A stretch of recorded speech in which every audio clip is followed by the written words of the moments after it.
आता मागच्याच आठवड्यात अजून एक ऐरणीवरचा विषय होता, तो म्हणजे आपले ट्रॅफिक सिग्नल. तर याबाबत नवीन सिग्नल बसवणार असंही बातमी होती. तर त्या संदर्भामध्ये आम्ही जागरूक नागरिक मंचातर्फे 2-3 वर्षापूर्वी सतत आंदोलनं केली होती की सक्कर चौक, कायनेटिक चौक, स्वस्तिक चौक, आपला मार्केट यार्डचा चौक या ठिकाणी नवे कोरे करकरीत सिग्नल 6 वर्षापूर्वी बसवले. एकेका सिग्नलला 7-7 लाख रुपये खर्च येतो बसवायला. मी स्वतः इंजिनियर असल्यामुळं मला त्यातले संपूर्ण तांत्रिक बाबी माहिती आहेत. म्हणून एकेका सिग्नलला तर 7 लाख रुपये खर्च येतो. तर चौकामध्ये तर वेळप्रसंगी 4-4 सिग्नल बसवावे लागतात. तर अशा वेळेस ते जे 6 लाख रुपये 7 लाख रुपये खर्च करून उभे केलेले जे सिग्नल होते 6 वर्षापूर्वी आपल्या कायनेटिक चौकात म्हणा किंवा सक्कर चौकात म्हणा, ते चालूच झाले नाहीत. म्हणजे चालू झाले नाहीत म्हणजे काय, ते त्यांचा उपयोगच झाला नाही. ते अगदी कोरे करकरीत तसेच उभे होते, आजही उभे आहेत. आज अशी बातमी कानावर येते की आता ते सिग्नल काढून त्या ठिकाणी नवीन सिग्नल बसवण्यात येणार आहेत. म्हणजे याच्या पाठीमागचं काय लॉजिक आहे हे लोकांना समजत नाही की जो काही कोरा करकरीत सिग्नल होता तो चालूच झाला नाही 6 वर्ष. आता तो काढायचा आणि त्या ठिकाणी नवीन सिग्नल बसवायचा, हा प्रस्ताव कुणी ठेवला होता किंवा कोणाकडनं मंजूर होऊन आला, हा पहिला विषय. आणि दुसरा विषय म्हणजे ट्रॅफिक वॉर्डन हा जो काही विषय होता फार वर्षापासून पेंडिंग होता या ठिकाणी. पण मी माननीय वाहतूक निरीक्षक बोरसे साहेब यांच्याशी पण मुलाखत घेतली आहे त्यांची.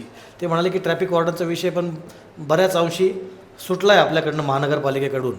तर परंतु काही ट्रॅफिक वॉर्डन दिसत नाही आहेत रस्त्यावरती. तर अशा वेळेस हा जो ट्रॅफिक सिग्नलचा विषय आहे की हे जुने सिग्नल काढून नवीन सिग्नल बसवायचे, हे काय लॉजिक आहे नेमका? हा मुळामध्ये या शहरातील वाहतूक व्यवस्थेमध्ये जर विचार केला तर शहरातून 2 मार्ग जातात. एक छत्रपती संभाजीनगर ते पुणे आणि दुसरं DSP चौकातून मनमाडकडे जाणारा एक मुख्य रस्ता. हे 2 मुख्य रस्ते आहेत. आणि या ठिकाणी आपण सांगितल्याप्रमाणे हे संपूर्ण जे चौक आहेत त्याचा एक ट्रान्सपोर्टच्या दृष्टिकोनातून एकदा अभ्यास करून बाबा इथली वाहतूक कशी सुरळीत करता येईल यासाठी सुद्धा एक आपण कन्सल्टंट नेमलेला आहे. माननीय जिल्हाधिकारी साहेबांनीच तो कन्सल्टंट सूचित केलेला होता. तर त्याच्यामध्ये ज्यांनी PCMC किंवा मोठ्या महापालिकेत काम केलेलं आहे त्यांनी तो आपल्याला कन्सल्टंट दिलेला होता. तर ते त्या गोष्टीचा अभ्यास करत आहेत. दुसरं आपण जे सांगताय 6-7 वर्षापूर्वी नव्यानं बसवले होते, परंतु माझ्या माहितीनुसार ते 5-6 साली बसवलेले सिग्नल होते. सगळ्यात महत्त्वाचं म्हणजे की शहरात मोठ्या प्रमाणात ज्या ठिकाणी म्हणजे DSP ऑफिसचा चौक आहे किंवा पत्रकार चौक आहे किंवा आपला प्रेमदानचा चौक आहे किंवा MIDCचा चौक आहे, मोठ्या प्रमाणात ट्रॅफिक कंजेशन होते. त्याचबरोबर आपण म्हटल्याप्रमाणे कायनेटिक चौकात एक सध्या कंजेशनचं हे आहे. तर या कंजेशनवरती ट्रॅफिकचा कायनेटिक चौकाचा विषय जो होता, पूर्वी एक VRDच्या माध्यमातून तिथे एक स्कल्पचर उभा केलेलं होतं. तो सर्कल मोठा होता, मग तो सर्कल आपण पाडून तो छोटा केला, त्यामुळे तिथेही आता इतकी अडचण येत नाही. परंतु आता जुने सिग्नल झाले असल्यामुळे आणि वारंवार बंद पडत असल्यामुळे आपण DSP चौक आहे, पत्रकार चौक आहे, त्याचबरोबर प्रेमदान आणि MIDCचा जो चौक आहे त्या ठिकाणी नव्यानं सिग्नल बसवण्याचं काम हाती घेतलेलं आहे. आणि ते बसवल्यानंतर मग या ठिकाणी तिथली ट्रॅफिक आपल्याला सुरळीत होण्यासाठी निश्चितपणे मदत होईल.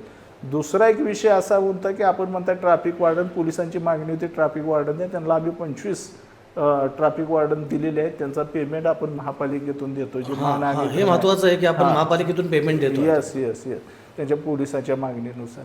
तर थोडंफार आमचा असा प्रयत्न आहे की ह्या सगळ्या गोष्टीचा एकदा अभ्यास करून याला एक शाश्वत पद्धतीनं याच्यावरती काय मार्ग काढता येतात. कसं आहे की सिग्नल बसवणे किंवा सिग्नल न बसवणे याचा एक थोडाफार त्याला आधार लागेल की तिथली ट्रॅफिक डेन्सिटी काय, तिथले काय पद्धती. काही ठिकाणी सिग्नल न बसवता देखील मोठा सर्कल केला आहे 20 मीटर त्रिज्येचा, म्हणजे 40 मीटर डायमीटरचा जर आपण एखादा सर्कल केला तर काही ठिकाणी मोठे चौक जर असतील तर त्या ठिकाणी ते रेग्युलेट होते ती ट्रॅफिक. याचा देखील आपण सर्व गोष्टीचा विचार केला आहे. पहिल्या टप्प्यामध्ये हा DSP चौक ते नगर मनमाड रोड आहे त्याच्यावरची आपण काम हाती घेतलं. आता उरलेलं जो आहे आपण सांगताय चांदणी चौक असेल, पोस्ट ऑफिसचं चौक असेल किंवा सक्कर चौक असेल, कायनेटिक कायनेटिक चौक. चौक. आता फ्लायओव्हरमुळे तसे सक्कर चौकामध्ये काही कंजेशन होत नाही. सध्या थोडंफार त्या खाली कॉन्क्रीट रस्त्याचं काम चालू आहे डाव्या बाजूचं, म्हणजे सक्कर चौक ते माळेवाडा बस स्टँड, त्यामुळे थोडीफार कंजेशन होत आहे. परंतु सहसा आता या फ्लायओव्हरमुळं ह्या रस्त्यावरचं जे सांगतोय त्या ठिकाणी कंजेशन कमी होतंय परंतु कमी होतंय. नाही, कायनेटिक चौकातलं मी आता अर्धा तासापूर्वीच व्हिडिओ घेतला एक.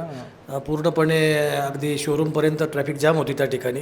आणि तुम्ही जे म्हणालात तर मी तुम्हाला सांगतो की करोनाच्या अगोदर म्हणजे 2018 साली कायनेटिक चौकात जे सिग्नल बसवले गेले त्याच्या उद्घाटनाला मी स्वतः उपस्थित होतो. त्याच्यामुळे ते 7 वर्षापूर्वी ते कोरे करकरी सिग्नल बसवलेले अजून तसेच आहेत, त्याचा वापरच होत नाही अजिबात. तर त्याचा वापर झाला पाहिजे. कायनेटिक चौकावर आम्ही का भर देतो जास्त, तर तो नगरमध्येतला एक प्रवेशद्वार येते, सगळ्या बाजूनी तिकडनं दौंड आणि इकडनं पुन्हा या मार्गे जी काही ट्रॅफिक येते त्या ठिकाणी प्रचंड अडचण येते.